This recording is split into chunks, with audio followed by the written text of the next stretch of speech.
తెలంగాణలో సంచలనం సృష్టించిన గొర్రెల స్కామ్ కేసులో ఈడీ దర్యాప్తు మరింత వేగవంతమైంది. సోమవారం బాధితుల వాంగ్మూలాన్ని అధికారులు రికార్డు చేశారు. ఏపీలోని ప్రకాశం జిల్లాకు చెందిన 7 రైతులు నిన్న విచారణకు హాజరయ్యారు. 6 గంటల పాటు అధికారులు విచారించారు. గొర్రెలు, మేకలను ఎవరు తీసుకెళ్లారు, నగదు చెల్లింపులు, రావాల్సిన డబ్బులు, అకౌంట్లోకి నగదు బదిలీ వివరాలపై ఆరా తీశారు.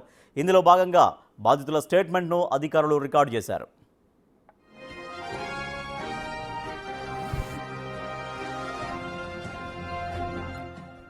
130 యూనిట్ల గొర్రెలను వారి వద్ద నుంచి విక్రమ్, మొయినుద్దీన్, డాక్టర్ విక్రమ్ సాగర్ అనే వ్యక్తులు కొనుగోలు చేసినట్లు బాధితులు తెలిపారు. డబ్బులు వారి బినామీ అకౌంట్లకు తరలించారని చెప్పారు. డబ్బుల కోసం ప్రకాశం నుంచి పలుమార్లు హైదరాబాద్కు వచ్చామని, డబ్బులు అడిగితే బెదిరింపులకు పాల్పడ్డారని ఆవేదన వ్యక్తం చేశారు. ఏసీబీ అధికారులు వివరాలు తీసుకుని సంవత్సరం గడుస్తున్నా ఇంతవరకు తమకు న్యాయం జరగలేదని వాపోయారు. ముఖ్యంగా ఎన్ని గొర్రెలు అమ్మారు అని అధికారులు తమను అడిగారని బాధితులు చెప్పారు. 2 ఏళ్లుగా ఆఫీసుల చుట్టూ తిరుగుతున్నామంటూ ఆవేదన వ్యక్తం చేశారు. రేవంత్ సర్కార్ న్యాయం చేస్తుందని, ఆ నమ్మకం తమకు ఉందని చెబుతున్నారు. ఎన్ని యూనిట్లు ఇచ్చారు, ఎన్ని యూనిట్లు ఆగినాయి, ఒక్కొక్కరికి మీరు ఎంతమంది ఉన్నారు, మీది ఏ జిల్లా, ఏ డిస్టిక్, మీరు ఎప్పుడు వేశారు అని అడిగారు. సరే మీరు మీకు యూనిట్కి గవర్నమెంట్ ఎంత ఇస్తుంది స్కీము, అది ఎప్పటి నుంచి స్కీమ్ రన్ అవుతుంది అది అని అడిగారు మమ్మల్ని. మేము చెప్పాను 2015 నుంచి అవుతుంది సార్, మేము 2023లో వేసాము స్కీమ్ అని చెప్పాము. అది మీ ఎన్ని యూనిట్లు రావాలంటే మా అందరికీ కలిపి 133 యూనిట్లు రావాలని చెప్పాము. సార్ మీకు యూనిట్కి ఎంత ఇస్తామన్నారని చెప్తే మాకు గవర్నమెంట్ ఇచ్చేది 1,58,000 ఇస్తుంది సార్. కానీ మాకు Moinuddin, Vikram, Moinuddin and Keshava Sai and Ravikumar, JD వీళ్ళిద్దరు సార్. కేశవ సాయి అని రవికుమార్ వీళ్ళు మాతో మాట్లాడింది 1,00,000 యూనిట్కి 1,25,000 ఇస్తామని చెప్పారు. సో దానికి కూడా మేము అంగీకారం వేసి ఇచ్చాము. మాకు ఏంటంటే 3 రోజుల నుంచి 1 వారం లోపు ఈ అమౌంట్ పడుతుంది అని చెప్పి మాకు ఆ రోజు మా దగ్గర బ్యాంక్ అకౌంట్లు, ఆధార్ కార్డులు ఇవి తీసుకున్నారండి. మాకు ఒక 1 వీక్ 10 డేస్ తర్వాత కాల్ చేస్తే మాకు ఈ అమౌంట్ పడలేదని రిసీవ్ చేస్తే కాల్ చేస్తే వాళ్ళకి మాకు ఈ అమౌంట్ కొంచెం మాకు ఫీవర్గా ఉంది, కలెక్టర్ ఆఫీసు సెలవులు ఉన్నాయి, సైన్లు అవ్వలేదు అది అని చెప్పుకుంటా మాకు ఒక 1 మంత్ టైం జరిగిందని చెప్పాము సార్కి. అలా చెప్పుకుంటూ వచ్చారు సార్. ఒక 1 మంత్ 2 మంత్స్ టైం ఇలా టైం గడిచిపోయింది సార్. తర్వాత మాకు డౌట్ వచ్చి ఈ అమౌంట్ మా ఫోన్ లిఫ్ట్ చేయట్లేదు వీళ్ళు, మొయినుద్దీన్, విక్రమ్, రవి వీళ్ళంతా జేడి గారు మా ఫోన్. రవికుమార్, కేశవ సాయి, విక్రమ్, మొహమ్మద్దీన్ అందరూ కలిసి మహేంద్ర, శ్రీకాంత్ అనే బినామీలతో మధ్య వ్యక్తులతో వచ్చి మా దగ్గర గొర్రెలు 20 గొర్రెలు, ఒక పొట్టేల సందనం వచ్చేసి అందరి దగ్గర 2,10,00,000 రూపాయలకు మాకు డబ్బు ట్రాన్స్ఫర్ చేయకుండా 3 రోజులు వారం అని చెప్పేసి కలెక్టర్ ఆఫీసులో బిజీగా ఉన్నామని చెప్పి సెలవులని చెప్పేసి అటు డే బై డే గడచడం వల్ల మా అకౌంట్లో డబ్బులు పడలేదు. దాంతో మాకు అనుమానాస్పదం వచ్చి మేము ఇక్కడ వచ్చి జేడీ ఆఫీసులో ఒకసారి ఎంక్వైరీ చేయంగా ఆల్రెడీ డబ్బులు క్రెడిట్ అయినాయి, మొహమ్మద్దీన్, విక్రమ్ వాళ్ళ బినామీల అకౌంట్లో లేకపోయినాయని చెప్పారు సార్. దాన్ని పట్టుకొని మేము గచ్చిబౌలి స్టేషన్లో మేము కంప్లైంట్ ఇయ్యంగా తర్వాత ఏసీబీ ఆఫీస్కి మమ్మల్ని పిలిచి గత 1 ఇయర్ బ్యాక్ మా నుంచి వాళ్ళు ఇంట్రాగేషన్ చేసి ఎవరికి ఎన్ని యూనిట్లు, ఎంత అమౌంట్ అని చెప్పించుకొని మా దగ్గర ఉన్న సేకరణ వాళ్ళు సేకరించారు. దాని తర్వాత 1 ఇయర్ తర్వాత మళ్ళీ ఇప్పుడు కొత్తగా మళ్ళీ ఈడీ ఆఫీస్కి మాకు 4 డేస్ బ్యాక్ ఒక నోటీస్ రావడం వల్ల మేము ఇక్కడ సార్ వాళ్ళని సంప్రదించడం జరిగింది. సార్ వాళ్ళకు సానుకూలంగా స్పందించి త్వరలోనే మీ డబ్బులు మాకు ఇప్పిస్తాము, మా చేతనంత వరకు మేము చేస్తామని హామీ ఇచ్చారు సార్. ఎలాగైనా మా డబ్బులు మాకు రావాల్సిందిగా రేవంత్ రెడ్డి సార్ని అదే పత్రికా ప్రతినిధులను కోరుతున్నాం సార్. Thank you. ఇక గొర్రెల స్కామ్లో ఈడీ దర్యాప్తు వేగవంతంగా కొనసాగుతోంది. మా ప్రతినిధి సురేష్ మరింత సమాచారం అందిస్తారు. సురేష్, ఈడీ దర్యాప్తు చాలా స్పీడప్ అనుకుంది. నిన్న చాలామంది బాధితుల దగ్గర నుంచి వాళ్ళు స్టేట్మెంట్స్ కూడా తీసుకున్నారు. దాదాపుగా దీంట్లో 1,000 కోట్ల స్కామ్ జరిగింది అనేది ప్రాథమికంగా అధికారులు నిర్ధారణకు వచ్చారు. సో దీంట్లో ఇంకా విచారణలో మరిన్ని విషయాలు ఎట్లా వెలుగులోకి వస్తున్నాయి సురేష్?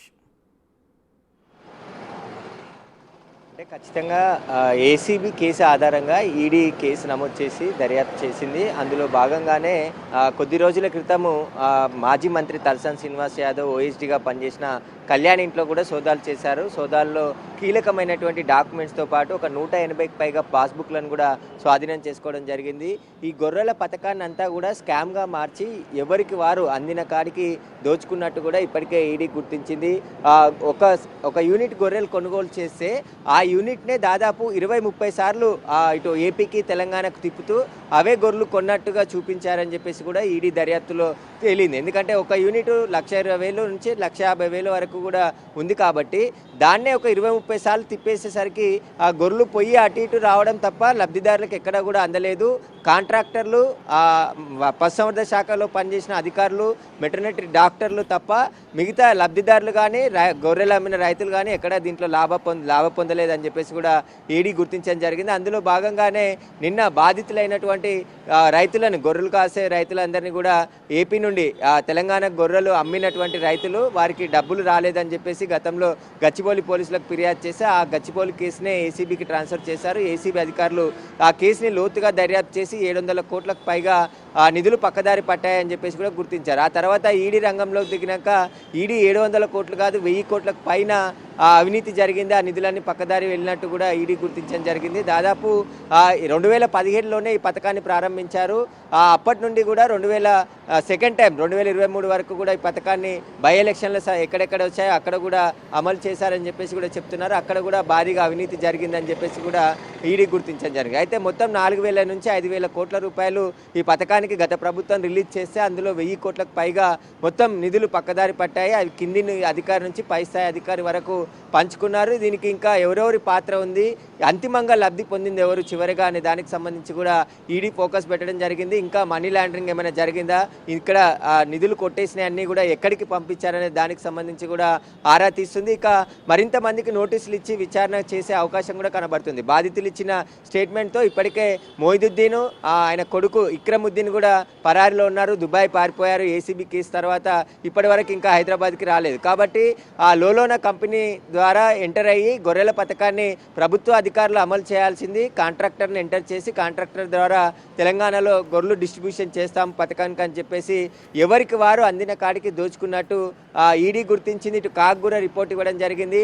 ఒక 2 వీలర్ మీద 21 గొర్రెలు ఎలా తరలిస్తారనే దానికి సంబంధించి కూడా అనేక ఆధారాలు సేకరించడం జరిగింది. ఇదంతా కూడా పథకాన్ని స్కామ్గా మార్చి అందిన కాడికి దోచుకున్నట్టు కూడా గుర్తించడం జరిగింది. కాబట్టి అంతిమంగా లబ్ధి పొందింది ఎవరు, ఈ 1000 కోట్ల నిధులన్నీ కూడా ఎక్కడెక్కడికి మళ్ళాయి, ఎవరెవరు లబ్ధి పొందారు, రాజకీయ నాయకుల పాత్ర ఏమైనా ఉందా, ఇక్రముద్దీన్ అదేవిధంగా మొయిదుద్దీన్కి సంబంధించి ఎవరైనా రాజకీయ నాయకులకు బినామీలుగా వీరిద్దరు ఉన్నారా? ఎందుకంటే గత ప్రభుత్వంలోనే మాకు డబ్బులు రాలేదని చెప్పేసి ఫిర్యాదులు చేశారు, కానీ పట్టించుకోలేదు. 2,18,00,000 రూపాయలు పల్నాడు గుంటూరుకు సంబంధించిన రైతులు 130 యూనిట్ల గొర్రెలను అమ్మారు. వారికి డబ్బులు ఇవ్వకుండా వాళ్ళని ముంచేయడం జరిగింది. వారు 2 సంవత్సరాల నుంచి కూడా ఏసీబీ ఇటు కేసుల చుట్టూ తిరుగుతున్నాం తప్ప మా డబ్బులు రాలేదు, ఖచ్చితంగా ప్రభుత్వం మమ్మల్ని ఆదుకొని మా డబ్బులు మాకు ఇప్పించాలని చెప్పేసి కూడా కోరుతున్నారు. ఇప్పటికే మొయిదుద్దీన్, ఇక్రముద్దీన్కి సంబంధించిన ఆస్తులను ఏసీబీ గుర్తించడం జరిగింది, ఈడీ కూడా గుర్తించింది. వాటిని వేలం వేసైనా సరే మాకు మొదట మా డబ్బులు చెల్లించాలి, అప్పులు చేసి మేము ఊర్లో తిరగలేని పరిస్థితి ఉందని చెప్పేసి కూడా నిన్న వచ్చిన రైతులు ఆవేదన వ్యక్తం చేస్తున్నారు. ఇక రాజకీయ నాయకుల పాత్ర ఎంతవరకు ఉంది, మాజీ మంత్రి పాత్ర ఏమైనా ఈ కేసులో ఉందా అనే దానికి సంబంధించి కూడా ఈడీ ఫోకస్ పెట్టింది. ఇక కళ్యాణ్ని 2 రోజుల పాటు విచారించింది. ఆయన ఇంట్లో సోదాలు నిర్వహించిన తర్వాత 2 రోజుల పాటు ఆయనని అర్ధరాత్రి వరకు కూడా విచారించింది. ఏదైతే గేమింగ్కి సంబంధించి, బెట్టింగ్ యాప్స్కి సంబంధించి కూడా ఆ అకౌంట్స్, కళ్యాణ్కి సంబంధించిన ఇంట్లో దొరికిన అకౌంట్స్ని ఉపయోగించినట్టు ఈడీ గుర్తించింది. కాబట్టి లోతైన దర్యాప్తు అయితే ఈడీ చేస్తుంది. త్వరలోనే మరింత మందికి నోటీసులు ఇచ్చి విచారణకు పిలిచే అవకాశం ఉంది. ఆ తర్వాత అరెస్టులు కూడా జరిగే అవకాశాలు కూడా కనబడుతున్నాయి. Right, thank you Suresh. ఇక గొర్రెల స్కామ్లో దాదాపుగా 1000 కోట్ల స్కామ్ జరిగినట్టుగా తెలుస్తోంది. ఈ కేసులో ఈడీ దర్యాప్తు వేగవంతంగా కొనసాగిస్తోంది.